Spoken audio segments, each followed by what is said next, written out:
आणि आताची महत्त्वाची बातमी, घटस्थापनेच्या मुहूर्तावर महायुतीच्या उमेदवारांची पहिली यादी येते। सूत्रांची माहिती, महायुतीमध्ये अजितदादा गट 60हून अधिक जागा लढणार अशी माहिती सूत्रांकडून मिळते। तर अजित पवार गटाबाबत वरिष्ठ सूत्रांची TV9 मराठीला ही माहिती की अजित पवार गट 60हून जास्त जागा लढणार आहे। अजित पवार यांच्याकडे सध्या 41 आमदार आहेत आणि आता अजित पवार 60हून अधिक जागा लढणार अशी माहिती सूत्रांकडून मिळते। घटस्थापनेच्या मुहूर्तावर महायुतीची उमेदवारांची पहिली यादी देखील येणार अशी माहिती सूत्रांकडून मिळत आहे। तर महायुतीमध्ये अजित पवार गट 60हून अधिक जागा लढणार आहे। याआधी 70 ते 80 जागा आम्ही लढू असं छगन भुजबळ यांनी म्हटलं होतं। तर अजित पवार गटाकडून सुद्धा 60हून अधिक जागा लढण्याचे संकेत देण्यात आले होते। अधिक माहिती आपण घेऊयात आमचे प्रतिनिधी अक्षय मंकणी यांच्याकडून। अक्षय, काय माहिती? निखिला, खरं तर काल संभाजीनगरमध्ये महायुतीची बैठक झाली।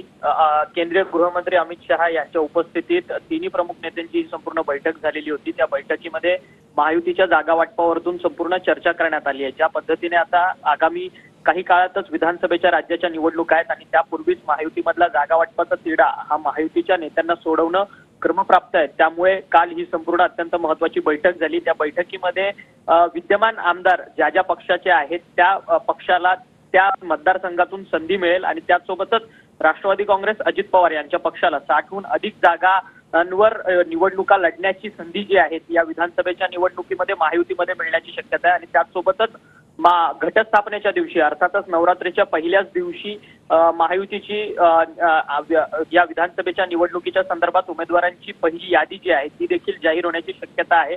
आणि त्या सगळ्या संदर्भातची चर्चा जी आहे ती काल महायुतीच्या नेत्यांच्या बैठकीत झालेली आहे। त्यामुळे आगामी विधानसभेच्या निवडणुकीकरता महायुती आता ऍक्शन मोडवरती आहे आणि महाविकास आघाडीला टक्कर देण्याकरता रणनीती जी आहे ती महायुतीच्या नेत्यांकडून आखली जाते। धन्यवाद अक्षय, एकूणच माहितीबद्दल। तर अजित पवार गटासंदर्भात वरिष्ठ सूत्रांची TV9 मराठीला माहिती, अजित पवार गट 60हून अधिक जागा लढणार अशी माहिती सूत्रांकडून मिळते।